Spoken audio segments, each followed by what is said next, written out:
Assalamualaikum warahmatullahi wabarakatuh.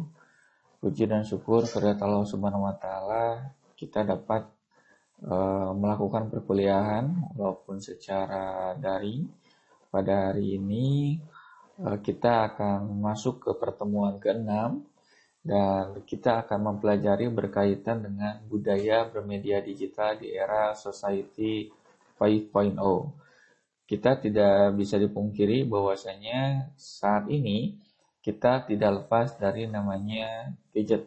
Dan gadget ini kita gunakan kalau misalkan dulu sebagai alat komunikasi, tapi sekarang sudah lebih daripada itu.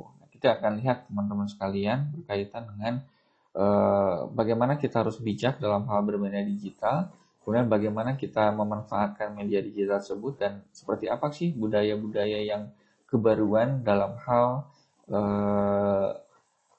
era society di 5.0 ini. Artinya segala bentuk interaksi manusia, kemudian berkaitan dengan hal-hal yang sifatnya spesifik, misalkan berkaitan dengan bagaimana pola kehidupan manusia ini tidak lepas daripada namanya media digital ya. Nah, salah satunya adalah kita banyak menggunakan platform digital untuk bersosialisasi, salah satunya adalah berkaitan dengan sosial media. Nanti kita akan bahas bagaimana kita menyikapinya sebagai mahasiswa dan kemudian sebagai akademisi dan bagaimana kita juga menjadi sebuah society ataupun masyarakat digital yang bijak dalam hal pemanfaatan media digital itu sendiri. Baik teman-teman, yang pertama adalah berkaitan dengan kita lihat penetrasi daripada pengguna internet di Indonesia. Ternyata pengguna internet di Indonesia dari tahun ke tahun mengalami kenaikan yang cukup signifikan. Artinya apa? Ini bisa menjadi suatu peluang dan juga yang kedua adalah menjadi tantangan. Peluangnya adalah berkaitan dengan diseminasi informasi akan cepat tersampaikan ya. Jadi berkaitan dengan data, berkaitan dengan informasi, berkaitan dengan berita, berkaitan dengan hal apapun itu tentunya pada saat ini bisa langsung didapatkan ya oleh masyarakat itu sendiri. Nah, cuman ada tantangannya adalah bagaimana paradigma kita dalam hal penggunaan internet, apakah mau ke arah yang lebih positifly atau mau ke arah yang lebih negatif, dan tentunya hal itu tidak diinginkan ya berkaitan dengan bagaimana pemanfaatan internet ke arah yang negatif. Nah, kita lihat ternyata dari tahun 1998 sampai dengan 2023 dari awalnya hanya 0,5 juta pengguna dan sekarang sudah mencapai 210,03 juta ya pengguna daripada internet di Indonesia, dan hal ini menunjukkan bagaimana minat dan juga kebutuhan daripada masyarakat Indonesia, warga negara Indonesia terhadap penggunaan internet itu sendiri. Jadi artinya ada kenaikan ya berkaitan dengan jumlah pengguna internet di Indonesia. Saya ambil data dari ABGI di tahun 2023 ya. Jadi dari mulai 98 sampai dengan 2023 sudah mencapai angka 210 juta lebih ya pengguna internet di Indonesia.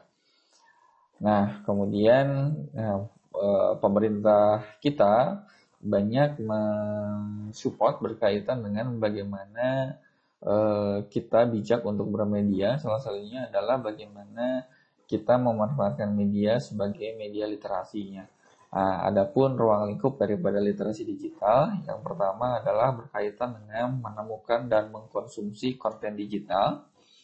Artinya kita bisa memanfaatkan media digital ini untuk menemukan informasi, untuk menemukan fakta, untuk menemukan data, dan bahkan kita juga dapat mencerna daripada informasi apa yang kita dapatkan. Dan kemudian kita juga bisa berperan aktif nih dalam hal kegiatan membuat konten ya, salah satunya adalah konten digital. Kemudian yang paling sering adalah kita gunakan media digital ini untuk berkomunikasi ya. Kita juga banyak menggunakan berbagai platform untuk berbagi konten digital. Misalkan kita mempublish atau memposting misalkan sebuah kegiatan kita di salah satu sosial media, dan itu adalah bentuk daripada ruang lingkup daripada literasi digital. Artinya tiga komponen ini menjadi bagian terpenting ya, ketika kita memanfaatkan media digital sebagai suatu alat untuk membantu kehidupan kita sehari-hari. Nah, namun arahnya adalah bagaimana kita bisa bijak untuk memanfaatkan media digital itu sendiri. Nah, ini adalah ruang lingkup ya, literasi digital ya, membuat konten digital ini banyak sekali ya, platform-platform digital yang saat ini populer ada TikTok ya, di mana kita sebagai pengguna dan juga kita juga sebagai produsen sebenarnya ya, kita bisa membuat konten-konten digital dan bersifat open source dan bisa di-share ya ke jutaan pengguna lainnya di platform yang sama. Dan itu mempercepat ya bagaimana budaya-budaya baru di era digital, di era society 5.0, dan sekarang bahkan di negara Jepang sudah masuk ke eranya smart society 5.0. Artinya segala sesuatu kehidupan sehari-hari tidak terlepas dari penggunaan media digital ya, misalkan untuk berbelanja gitu kan ya, kemudian untuk memenuhi kebutuhan sehari-hari, berkomunikasi, apalagi itu menjadi suatu hal yang penting, bahkan berkomunikasi kita secara direct bukan hanya berupa suara, bukan hanya teks ya, tapi bisa juga kombinasi daripada beragam hal tersebut ya. Itu adalah ruang lingkup literasi digital. Kemudian kita harus mengetahui juga penggunaan media sosial ya yang banyak digunakan, sehingga kita harus mengetahui pengertian dasar daripada media sosial. Yang pertama, media sosial adalah media yang digunakan oleh individu agar menjadi sosial atau menjadi sosial secara daring. Nah, artinya kita mengenal adanya netizen ya di negara Indonesia ini, ataupun pengguna sosial media yang aktif ya di kanal ataupun platform media digital. Kemudian ada juga citizenship ya, ini juga pemaknaan yang sama ya, bagaimana banyak ya society ataupun community yang ada di dunia maya, dan ternyata banyak juga individu-individu lain, kelompok-kelompok lain, di mana penggunaan media sosial ini sebagai jejaring untuk berkomunikasi, untuk berbagi isi, berita, foto, dan lain-lain dengan orang lain. Ya tentunya hal ini menjadi budaya baru ketika cara berkomunikasi yang sifatnya konvensional. Konvensional itu adalah secara direct, secara ngobrol, secara langsung. Tapi kalau misalnya secara modern adalah kita bisa menggunakan platform media sosial. Kemudian yang kedua, media sosial adalah media yang digunakan oleh konsumen untuk berbagi teks, gambar, suara, dan video, informasi baik dengan orang lain maupun juga dengan perusahaan ya. Nah, kita juga bisa misalkan kita sebagai karyawan, kita sebagai pekerja, juga kita bisa berkomunikasi dengan menggunakan beberapa platform media sosial. Kita bisa berkirim pesan, teks, suara, gambar, video, audio, dan seterusnya. Dan ini tentunya bisa memudahkan bagaimana kita berinteraksi antar individu itu sendiri. Selanjutnya adalah ada jenis-jenis media sosial nih yang teman-teman harus ketahui. Ya, saya ambil dari Kaplan and Highland tahun 2010 ya. Nah, yang pertama ada namanya Collaborative Project. Nah, kalau Collaborative Project, saya contohkan adanya Wikipedia. Nah, kita mengetahui bahwasanya Wikipedia merupakan ensiklopedia yang bersifat open source, dan kita bisa menambahkan informasi, kita bisa mengedit informasi, dan itu bisa dilakukan oleh oleh semua orang ya. Di mana saja, kapan saja, dan hal tersebut ternyata menjadikan suatu hal yang berkolaboratif nantinya. Ya, kita bisa mengisi beberapa hal informasi yang misalkan kurang, ataupun informasi yang harus kita luruskan, dan itu ada pada ensiklopedia Wikipedia. Saya contohkan seperti itu. Kemudian yang kedua adanya blogs. Nah, blogs ini adalah biasanya ada beberapa platform blogs juga gitu kan ya, bahkan sekarang sudah berkembang menjadi web blogs, dan blogs ini merupakan sebuah tulisan yang disampaikan secara daring, dan di dalam hal blog tersebut ada yang berbagi cerita berkaitan dengan kehidupan, misalkan dengan pendidikannya, kemudian tentang hobinya, lifestyle dan lain sebagainya, bahkan kesehatan. Dan blogs ini merupakan sebuah media sosial juga berjejaring dan bisa tukar pikiran juga ya ketika ada interaksi antara bloggers dengan para pembaca, misalkan seperti itu. Kemudian ada juga konten community. Konten community ini berkaitan dengan salah satu platform untuk berbagi berbagai media. Ya, misalkan saya sebagai publisher dalam hal membuat ebook misalkan, kemudian saya posting di salah satu platform konten community dan kemudian rekan-rekan mahasiswa bisa mengunduhnya secara gratis. Nah, itu juga merupakan bagian daripada media sosial saat ini.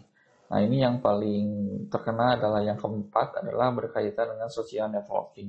Nah, kalau social networking adalah beberapa platform sosial media sosial yang banyak kita gunakan ya, seperti Facebook, kemudian Instagram, ya, kemudian Twitter dan lain sebagainya. Dan itu merupakan sebuah media sosial yang bersifat online dan bisa kita manfaatkan untuk komunikasi ya, dengan teman kita, dengan kolega kita, dengan sahabat kita. Dan tentunya di social networking ini beragam platform yang bisa kita pilih, beragam platform bisa kita gunakan, dan hal ini tentunya harus bijak ya ketika kita menggunakan media sosial ini. Jangan sampai ada ujaran-ujaran kebencian, ada yang menyinggung berkaitan dengan sara, suku, agama, dan juga ras. Kemudian ada juga yang mempertanyakan misalkan berkaitan dengan agama gitu kan ya, sehingga menimbulkan intoleransi. Hal ini sangatlah tidak diinginkan berkaitan tersebut. Selanjutnya adalah berkaitan dengan yang kelima, ada virtual games world. Virtual games world ini kalau kita lihat ternyata ada juga kegiatan-kegiatan komunikasi di dalamnya ya. Ketika kita memainkan salah satu permainan secara online, kita bisa berkomunikasi dengan lawan kita ataupun dengan tim kita, dan itu merupakan juga ternyata bukan bagian dari media sosial, karena dalam hal virtual games juga ternyata membentuk komunitas-komunitas baru. Para penghobi ataupun pencipta game ini melakukan sebuah interaksi. Kemudian selanjutnya ada virtual social world. Nah, ini juga sama berkaitan dengan bagaimana dampak daripada metaverse yang saat ini sedang dikembangkan dan juga lagi berkembang, dan ternyata itu menimbulkan juga berkaitan dengan sesuatu hal yang sifatnya virtual, ataupun misalkan ada berkaitan dengan bagaimana sebuah platform yang bisa menemukan antara para fans ataupun penggemar dengan idolanya. Nah, itu juga ada ya berkaitan dengan media sosial yang berbasis virtual social world, dan itu tentunya ada interaksi ya, interaksi dua arah antar keduanya. Dan kemudian dari keenam jenis-jenis media sosial ini yang paling banyak ada di social networking saat ini. Ya, karena social networking merupakan sebuah bentuk ya transformasi komunikasi yang tadinya bersifat konvensional berubah menjadi ke arah yang lebih digital. Oke, kemudian ini ada beberapa budaya baru ya. Nah, kalau misalkan kita lihat di sebelah kanan ini ada kegiatan di salah satu pasar tradisional, tentunya bagaimana adanya transaksi jual beli ya secara direct ya, seorang pembeli bisa langsung menemui pedagangnya, kemudian pedagang dan juga pembeli bisa berinteraksi secara langsung, dan hal ini tentunya merupakan cara-cara konvensional. Dan kemudian yang kedua, kalau misalkan kita lihat di sini ada anak-anak ya lagi melakukan permainan tradisional tentunya kalau tidak salah Egrang, dan hal ini ternyata sudah bertransformasi kepada budaya baru. Nah, yang pertama kalau misalkan tadi belanja secara direct, secara langsung, secara konvensional di pasar tradisional, kita bisa berbelanja secara online ataupun secara virtual ya. Nah, dengan memilih e-commerce atau marketplace tertentu, nah kita bisa berbelanja secara daring tanpa kita harus tanpa harus kita pergi ke tokonya gitu kan ya. Kemudian yang kedua, game online. Nah ini permainan yang tradisional dan sekarang permainannya secara virtual, dan ini adalah bentuk daripada contoh ya, salah satu bentuk contoh daripada budaya baru di era digital, di era Smart Society 5.0, di era industri 4.0, dan tentunya ini menjadi sebuah kebiasaan dan menjadi budaya baru di Indonesia, di masyarakat Indonesia. Tentunya tidak asing dengan berbelanja online. Bahkan belanja online pun ada beberapa redaksional kata yang menjadi keyword ya ketika kita berbelanja online. Ada istilahnya COD gitu kan ya, ada istilahnya berkaitan dengan pay later, ada istilahnya berkaitan dengan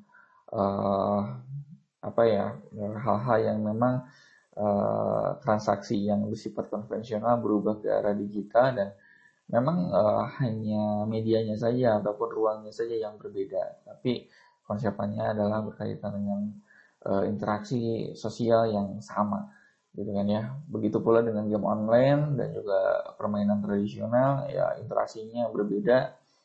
Ada yang di ruang virtual, ada juga yang di ruang nyata. Itu perbedaannya hanya ke arah hal itu. Nah, cuman saat ini budaya-budaya baru ini menjadi hal-hal yang menarik ya, yang menarik yang bisa teman-teman teliti juga.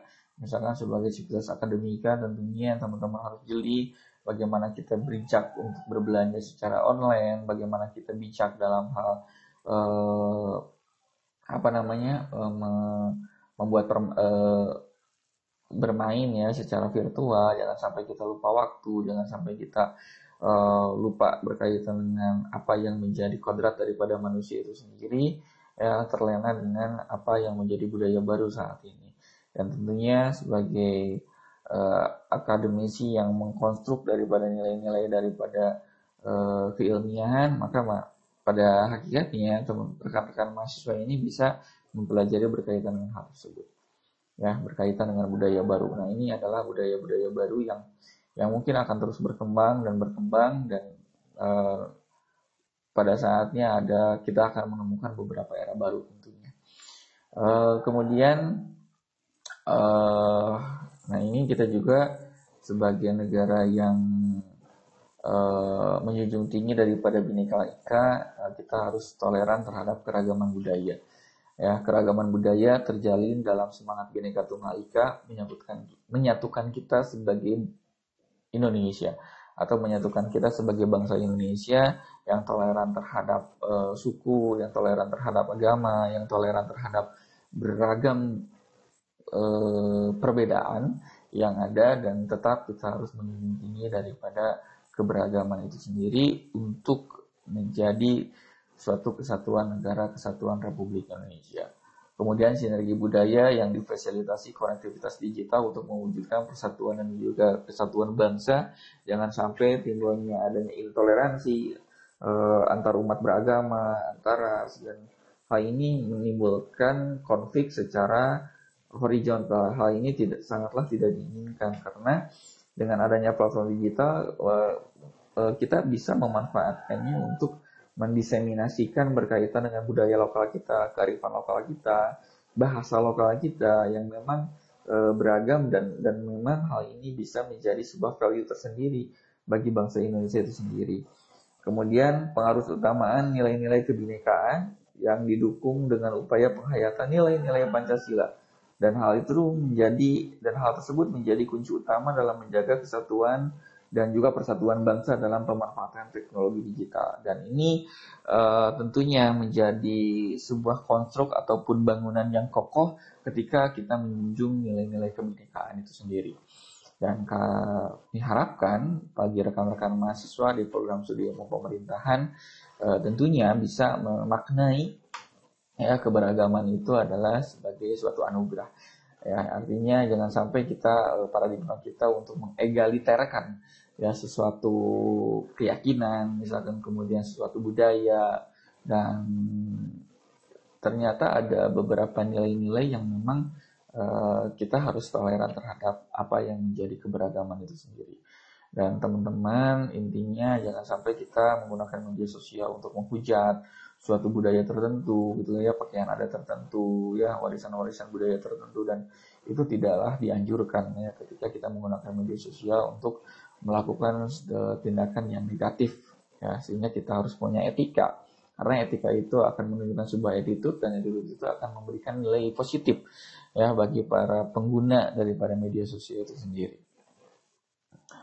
Selanjutnya adalah ada beberapa permasalahan nih rekan-rekan mahasiswa, permasalahan di era digital. Yang pertama adalah ketika tentang utama masyarakat modern dewasa ini adalah penggunaan internet dan juga media digital yang tak hanya memberikan manfaat bagi penggunanya, namun juga membuka peluang terhadap berbagai persoalan. Yang pertama, misalkan adanya cybercrime atau kejahatan cyber yang dilakukan oleh oknum-oknum yang tidak bertanggung jawab, kemudian adanya perundungan, ya perundungan di sosial media, gitu kan, itu juga sangatlah dianjurkan. Yang misalkan adanya beberapa pemicu konflik di media sosial, dan hal ini memang tidaklah diharapkan. Kemudiannya kurangnya kecakapan digital dalam menggunakan perangkat keras dan juga perangkat lunak menimbulkan penggunaan media digital yang tidak optimal. Artinya ketika perkembangan society 5.0 ini dan juga perkembangan internet ini sangatlah pesat dan tidak bisa, dan ternyata ada beberapa juga sekelompok masyarakat yang tidak bisa memanfaatkan hal ini, dan bahkan ada beberapa kelompok masyarakat yang menolak berkaitan dengan inovasi perkembangan daripada teknologi informasi ini. Kemudian yang ketiga adalah lemahnya budaya digital bisa memunculkan pelanggaran terhadap hak digital warga. Artinya ketika seorang individu ini tidak mengetahui apa makna, apa yang menjadi tujuan daripada penggunaan media sosial ini, maka akan berakibat ke arah-arah yang sifatnya negatif. Dan yang keempat adalah rendahnya etika digital berpeluang juga untuk menciptakan ruang digital yang tidak menyenangkan, karena terdapat banyak konten-konten negatif, dan hal ini juga akan berpengaruh terhadap kehidupan sosial masyarakat di Indonesia. Kita tentunya sebagai penggiat juga gitu kan ya, kita juga harus bisa menjadi sebagai penggiat daripada pemanfaatan teknologi digital ke arah yang lebih positif untuk menekan hal-hal yang bersifat negatif.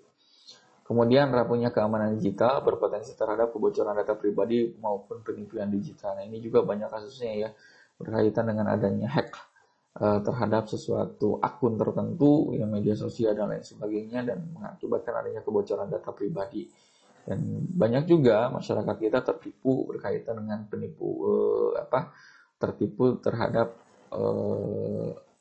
sesuatu hal yang bersifat mengiming-imingi, dalam artian tanda kutip adalah misalkan ada email masuk, ada pesan masuk, kemudian ada juga DM masuk ya berkaitan kita memenangkan suatu undian tertentu, dan hal itu ternyata mengarah kepada hal penipuan, dan kita harus bersifat skeptis terhadap hal tersebut. Kita harus berhati-hati dan tidak sampai serta-merta kita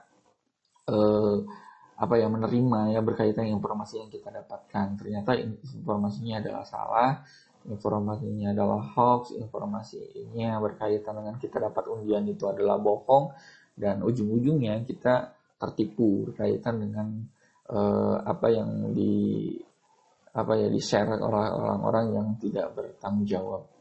Kemudian literasi digital bagi manusia modern. Nah, ada salah satu landasan yuridis berkaitan dengan bagaimana kita bisa bijak ya berkaitan dengan literasi digital. Saya ambil dari Undang-Undang Nomor 32 tahun 2002 tentang penyiaran di pasal 52 ayat 1 dan 2. Di mana di ayat 1, setiap warga negara Indonesia memiliki hak, kewajiban, dan juga tanggung jawab dalam berperan serta mengembangkan penjaringan penyiaran nasional. Artinya kita punya hak untuk share, kita punya hak untuk menyiarkan, kita punya hak juga untuk membuat konten, kita juga punya hak untuk memberikan tanggapan terhadap sesuatu hal, tapi ada beberapa juga kewajiban dan tanggung jawab ketika kita berperan sebagai pemproduksi ataupun penyebar daripada konten itu sendiri. Kemudian yang kedua adalah organisasi nirlaba, lembaga swadaya masyarakat, perguruan tinggi, dan kalangan pendidikan dapat mengembangkan kegiatan literasi dan atau pemantauan lembaga penyiaran. Ini juga jadi kita juga rekan-rekan mahasiswa bisa menjadi agent of control dari beberapa penyiaran yang dilakukan oleh beberapa organisasi gitu ya. Kelembagaan yang menyebarluaskan beragam informasi, berita gitu ya, udah berupa teks, gambar, audio visual, dan itu juga kita berperan, kita mempunyai peran di dalamnya gitu kan ya. Ketika hal tersebut memang menjadi urgensi ya, ketika literasi digital bagi kita sebagai manusia modern ini merupakan sesuatu hal yang primer saat ini, ataupun sesuatu hal yang vital saat ini. Jadi sesuatu hal yang dibutuhkan saat ini adalah bagaimana kecakapan dalam hal literasi digital. Nah, salah satunya adalah kita bisa melakukan dengan penguatan karakter. Kehidupan masyarakat saat ini tidak terlepas dari namanya internet.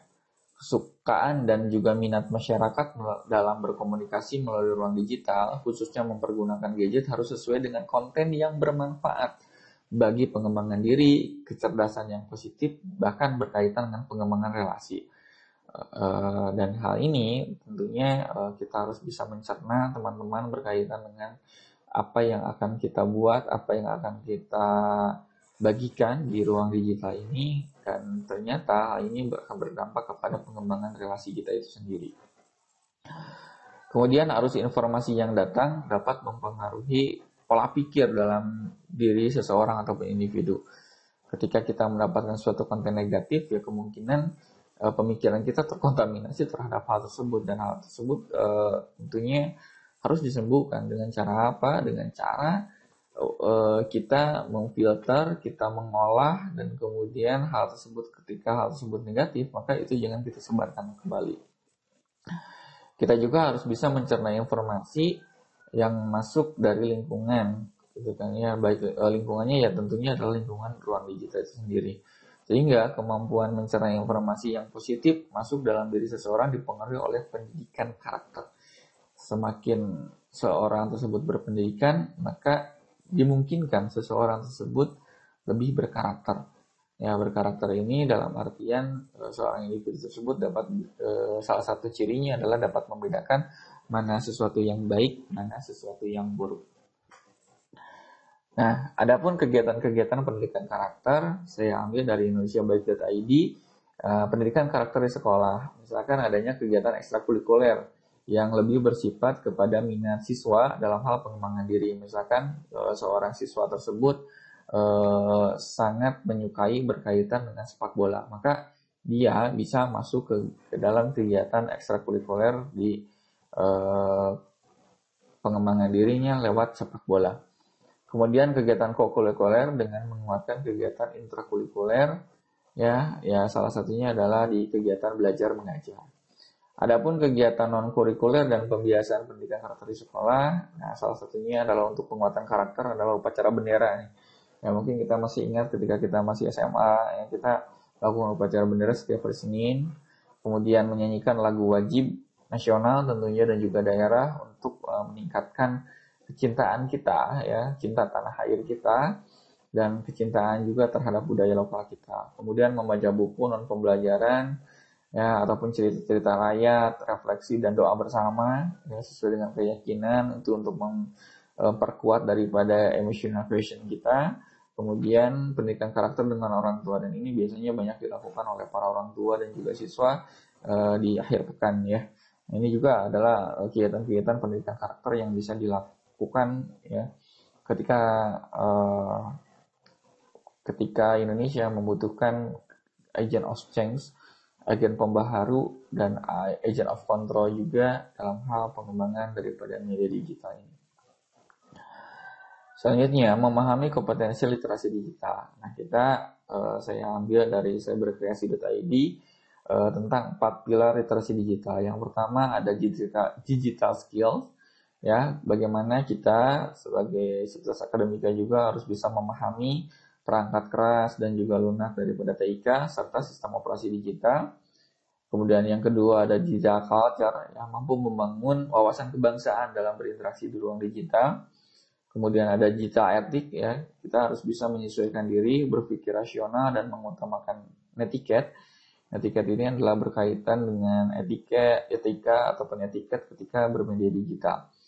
Kemudian digital safety, dan ini meningkatkan kesadaran perlindungan dan keamanan data pribadi juga.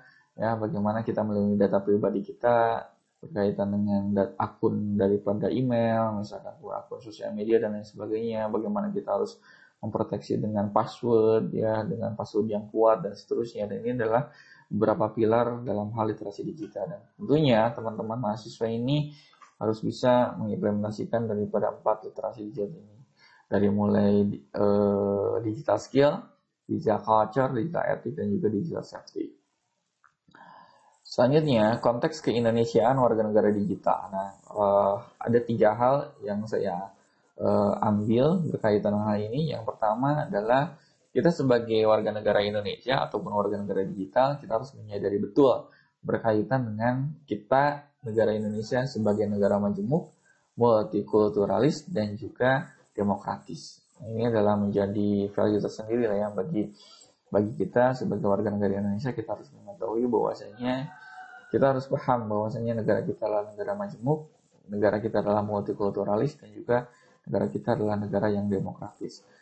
Negara yang majemuk. Negara majemuk itu adalah negara yang beragam, keberagaman karakter, keberagaman bahasa, dan lain sebagainya. Bahkan ketika kita berbicara budaya Indonesia sangatlah banyak sekali, tetapi yang paling penting adalah berkaitan dengan bagaimana nilai-nilai demokratis yang dijunjung tinggi ketika misalkan pemilihan umum, pemilu kada, ya, kemudian kita juga bebas untuk mengemukakan pendapat, nah, tapi dengan aturan-aturan tertentu. Ya, aturan dalam hal ini adalah kita jangan sampai mengutarakan pendapat yang tidak sesuai dengan nilai, tidak sesuai dengan norma, tidak sesuai dengan aturan-aturan yang berlaku. Artinya kita boleh kritis, tapi tetap kita harus menjunjung tinggi berkaitan dengan etis itu sendiri.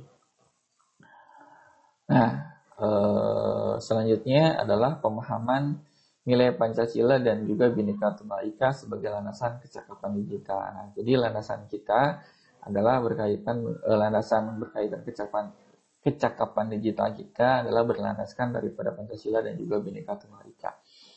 Yang pertama, untuk sila pertama kita mengetahui tentang ketuhanan yang Maha Esa, di mana di sana ada berkaitan dengan cinta kasih. Ya, secara sederhana kita diminta untuk hidup beragama dengan baik, memeluk sebuah keyakinan ataupun agama, kemudian beribadah atasnya. Beribadah di sini tentu bukan hanya persoalan relasi kita ya terhadap Tuhan yang Maha Esa, namun juga bagaimana menjalin relasi dengan sesama. Ya, artinya di sini ada toleransi antar umat beragama. Kemudian yang kedua, nilai utamanya adalah setara, yaitu bagaimana kemanusiaan yang adil dan beradab ini adalah mempunyai value ataupun nilai bagaimana kita menjadi manusia dan memanusiakan yang lain dalam berelasi. Konsekuensi logisnya adalah tidak ada yang berlaku seperti Tuhan. Artinya kita jangan seakan-akan seperti hakim di atas hakim itu sendiri, dan ada beberapa aturan tertentu ya yang ternyata kita jangan sampai menjustifikasi seseorang itu salah, seseorang itu paling benar dan seterusnya, atau kita paling benar, dan kita jangan seakan-akan seperti Tuhan, di mana merasa berhak atas hidup orang lain, tidak pula merasa lebih derajatnya dari manusia lainnya atas dasar apapun, dan tidak pula merasa lebih rendah. Tidak pula merasa lebih rendah sehingga berhak melakukan apapun tanpa mengindahkan rasa kemanusiaan. Itulah value daripada untuk sila kedua. Selanjutnya, nilai dasar dari sila ketiga, yakni persatuan Indonesia adalah harmoni. Harmoni artinya mengusahakan, memprioritaskan, mengutamakan kepentingan Indonesia di atas kepentingan pribadi ataupun kelompok. Dan ini adalah merupakan sesuatu hal yang paling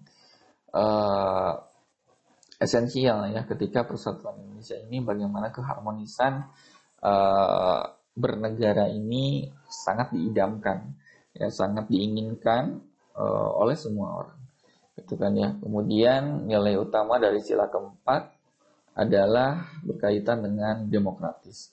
Merujuk pada prinsip-prinsip demokrasi, negara menjamin adanya pembagian kekuasaan, pemilihan umum yang bersifat luber, langsung, umum, bebas, dan rahasia.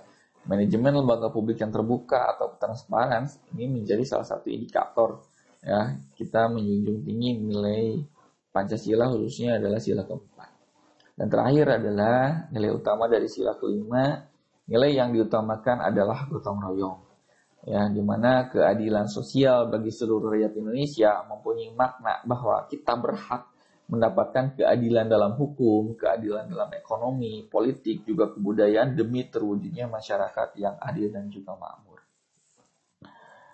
Nah, adapun rekan-rekan mahasiswa, dampak rendahnya pemahaman atas nilai Pancasila dan juga Bhinneka Tunggal Ika, yang pertama adalah tidak mampu memahami batasan kebebasan berekspresi dengan perundungan cyber.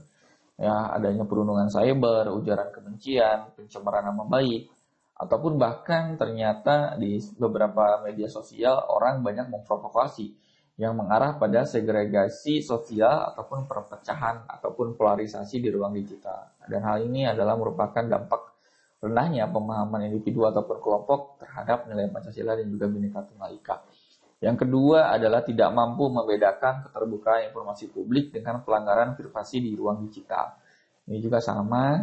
Dan yang terakhir adalah tidak mampu membedakan disinformasi, dan malinformasi. Dan ini akan menimbulkan bagaimana kita meyakini tentang hoax itu sendiri, fake news itu sendiri, tentang informasi bohong. Dan ini menjadi hal-hal yang sangat riskan ya ketika kita tidak bisa membedakan berkaitan dengan ketiga hal ini. Ya, jadi kita sebagai sivitas akademika juga harus bisa membedakan mana informasi yang benar, mana informasi yang salah, mana informasi yang nyata, mana informasi yang palsu atau bohong. Itu aja rekan-rekan mahasiswa yang bisa saya sampaikan. Terima kasih, hatur nuhun. Hapunten bilih aya kelepatan, wabillahi taufiq wal hidayah. Wassalamualaikum warahmatullahi wabarakatuh.